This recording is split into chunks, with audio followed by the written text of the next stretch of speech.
wabarakatuh. Alhamdulillah. Alhamdulillahilladzi ahyana ba'da ma amatana wa ilaihi nusyur. Wassalatu wassalamu ala asyrafil anbiya'i wal mursalin wa ala alihi wa sahbihi ajma'in, amma ba'd. Kaum muslimin muslimat jamaah subuh yang sama dirahmati Allah Subhanahu wa ta'ala. Senantiasa kita memanjatkan pujian kepada Allah Subhanahu wa ta'ala sebagai ungkapan syukur kita kepada Allah Subhanahu wa ta'ala karena atas segala nikmat yang Allah telah berikan kepada kita. Allah memberikan kita hidup, itu adalah nikmat, dan semasa kita hidup,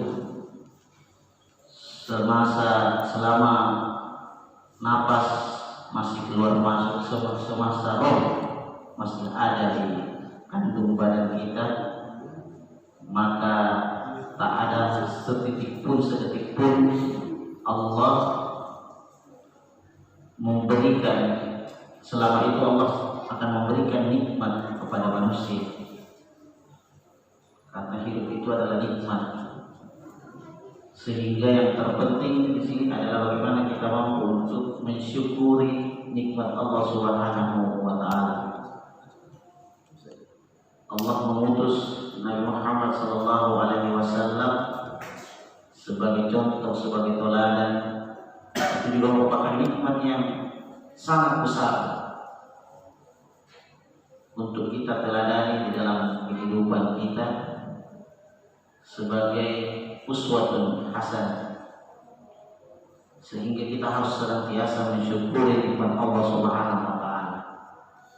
Sehingga kata ungkapan yang pertama kita sebutkan, yang kita ucapkan dari lidah kita, dari lisan kita ketika kita terbangun dan tidur adalah alhamdulillah, segala puji bagi Allah alladzi ahyana, yang telah menghidupkan kita ba'da ma amatana, setelah kita mati.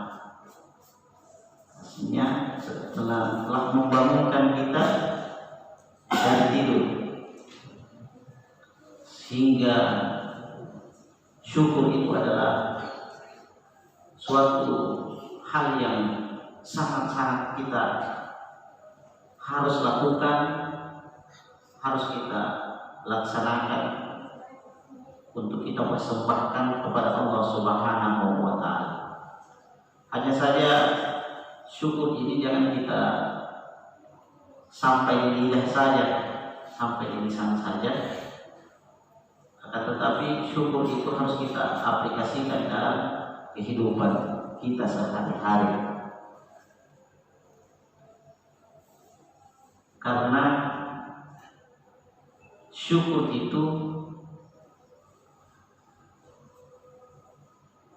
adalah lawan daripada kata kufur, atau orang yang kufur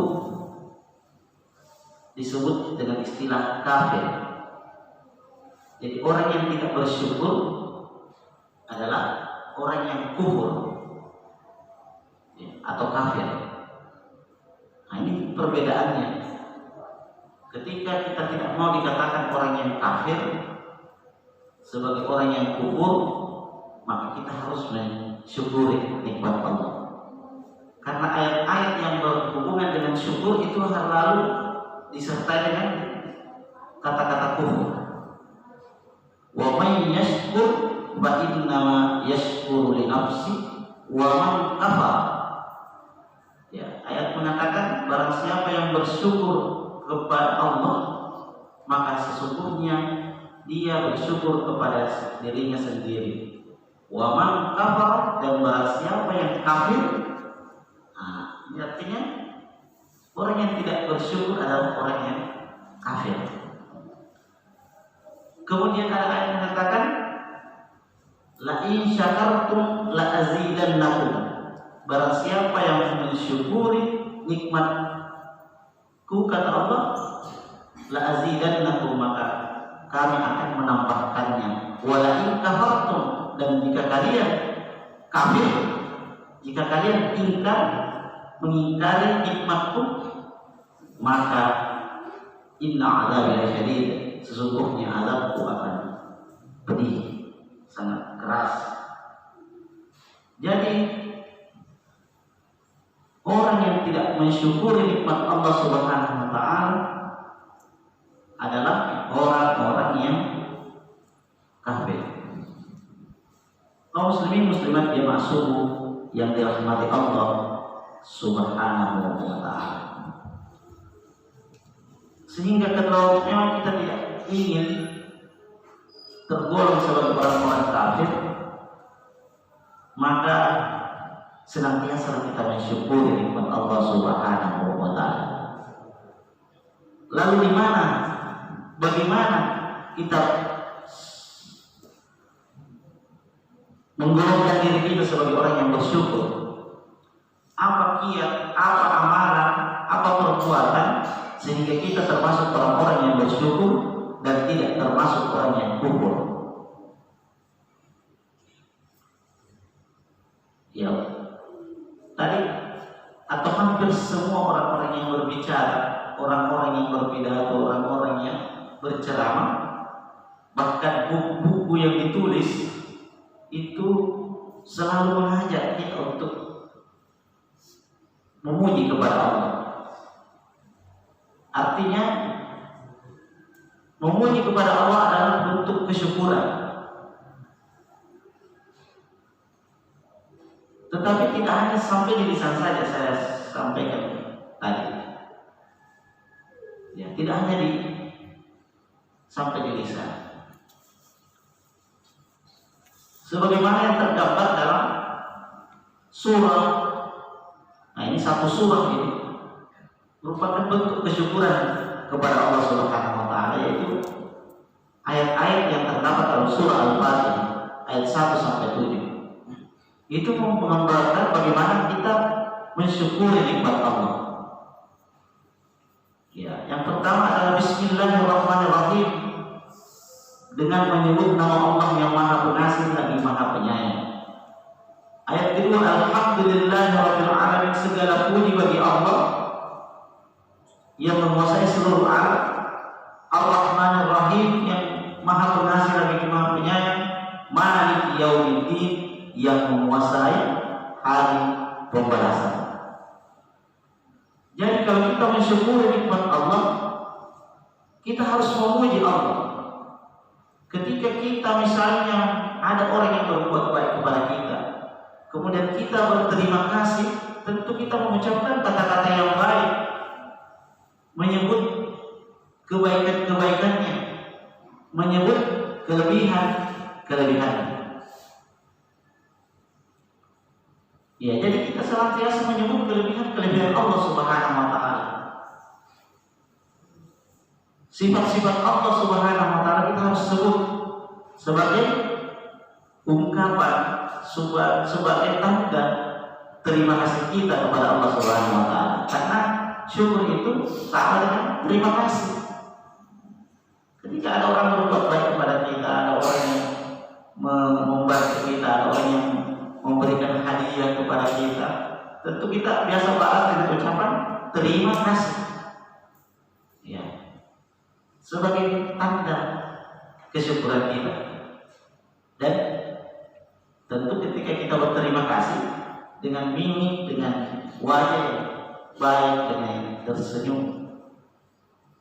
Kemudian ayat selanjutnya, ini tanda kesyukuran juga.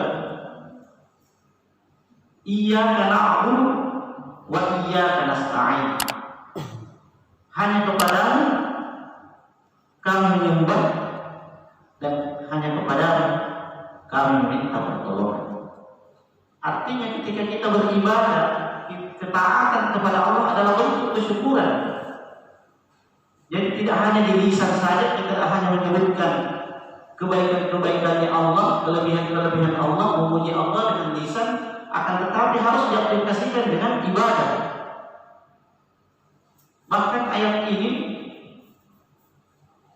ada kekhususan karena menempatkan kata iyyaka na'budu,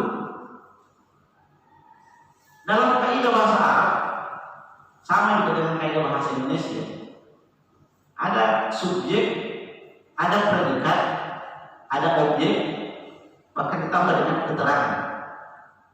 Dalam bahasa Arab, ya, ada namanya fa'il, ada fi'il, ada maf'ul. Ya, fa'il itu adalah pelaku. Biasanya dikatakan subjek.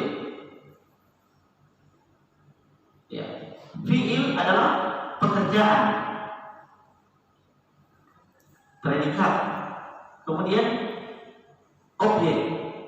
Ya, kalau kita bahasa Indonesia dikatakan penderita. Ya, tapi kalau cocoknya objek. Kalau bahasa Arab adalah maf'ul. Urutannya seperti itu. Tetapi kata iyyaka na'budu, iyyaka itu adalah objek. Objeknya yang ada di depan. Kemudian nahnu subjeknya, kemudian predikatnya. Maf'ulnya, kemudian fa'ilnya, kemudian fi'ilnya. Ini agak terbalik. Nah, ini tentu ada makna, ada membutuhkan penafsiran. Kenapa kata iyyaka? Seharusnya kalau bahasa Arab, na'budu iyyaka, kami menyembah kepadamu. Tapi dikatakan iyyaka na'budu, hanya kepadamu kami menyembah. Ini artinya bahwa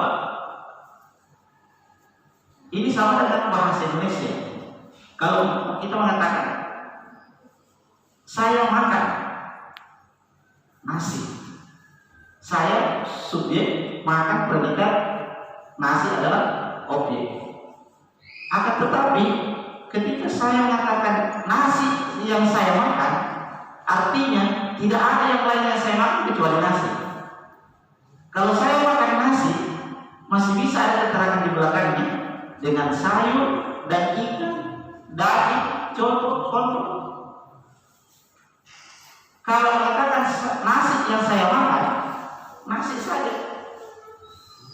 Apa yang kau makan? Nasi. Ya, nasi yang saya makan atau saya makan nasi, tentu berbeda maknanya. Ketika mengatakan saya menyembah Allah dengan hanya Allah yang saya sembah, itu berbeda maknanya. Kalau saya menyembah Allah, bisa juga di tempat yang lain atau di waktu yang lain saya menyembah yang lain. Tapi ketika saya mengatakan hanya Allah yang saya sembah, maka tidak ada yang lain yang saya sembah, hanya Allah.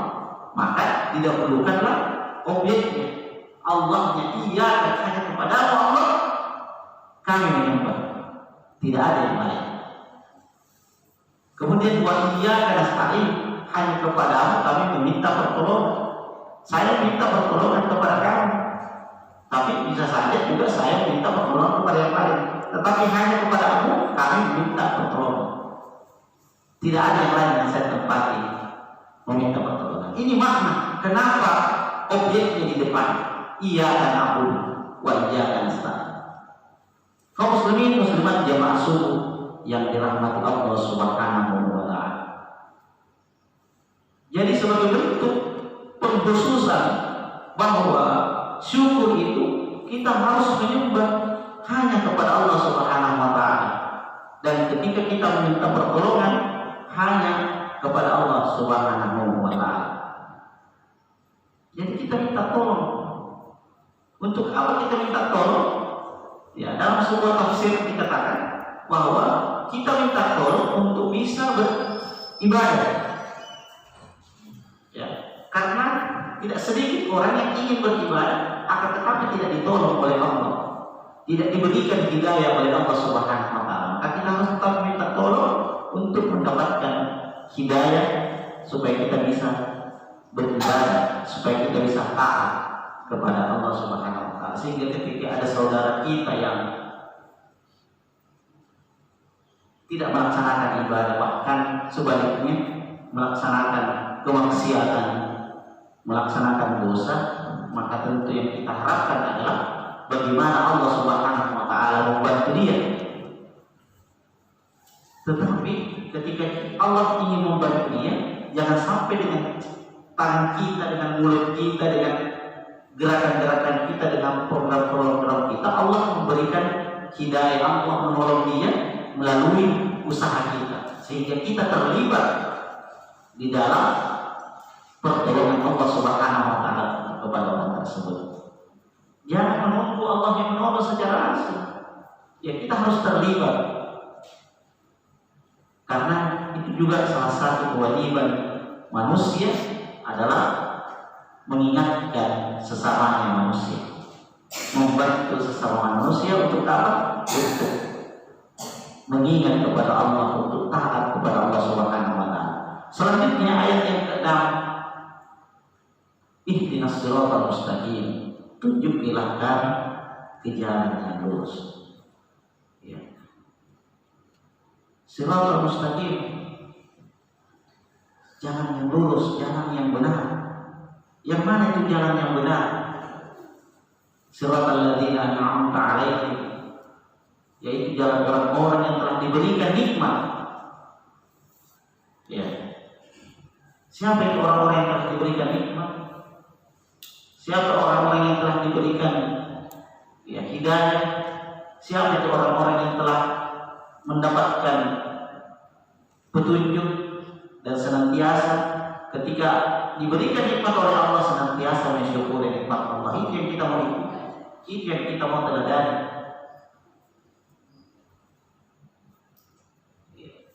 Mulai daripada Nabi Allah, para rasul-rasul Allah, sehingga kita diberikan petunjuk melalui Al-Quran, melalui sunnah-sunnah Rasul yang banyak menceritakan tentang kisah-kisah orang-orang yang telah diberikan nikmat oleh Allah Subhanahu wa taala, baik itu para nabi, para rasul, para wali Allah, para ulama, orang-orang yang telah diberikan hikmah. Ghairil maghdub, bukan orang-orang yang al-maghdub. Ya, ada dua ya, al-maghdubi wal dhalin. Nah, di tafsir dikatakan bahwa al-maghdub itu adalah orang-orang yang Yahudi, wal dhalin dan orang-orang Nasrani. Ya, kita tidak digolongkan kepada orang-orang Yahudi dan Nasrani. Artinya orang-orang yang tidak diberikan, artinya orang yang diberikan nikmat akan tetapi mereka tidak mensyukuri nikmat Allah Subhanahu wa taala. Kaum muslimin muslimat jamaah subuh yang kami hormati dan kami muliakan, sehingga di tahun 2021 ini kita tentu sangat bersyukur. Ya. Kenapa sangat bersyukur? Ya, karena diberikan nikmat bisa hidup, ditambahkan umur kita. Tetapi jangan hanya ungkapan rasa syukur kita dengan kegembiraan, rasa gembira, sehingga rasa gembira itu kita ungkapkan dengan perbuatan-perbuatan yang tidak semestinya, yang bertentangan dengan syariat, yang tidak disenangi oleh Allah dan Rasul-Nya. Justru kita bersenang-senang, bergembira karena telah diberikan nikmat, sehingga kita lebih banyak memuji kepada Allah, bahkan lebih banyak melaksanakan ibadah kepada Allah Subhanahu wa taala. Bukan sebaliknya, bukan sebagai termasuk orang-orang yang kufur, yang mengingkari nikmat Allah Subhanahu wa taala. Ini saja yang sempat saya sampaikan pada subuh kali ini. Mudah-mudahan ada manfaatnya. Semoga kita diberikan oleh Allah Subhanahu wa taala umur yang panjang, tetap disehatkan badan kita dan diberikan hidayah agar tetap kita dalam keimanan dan ketakwaan kepada Allah Subhanahu wa taala.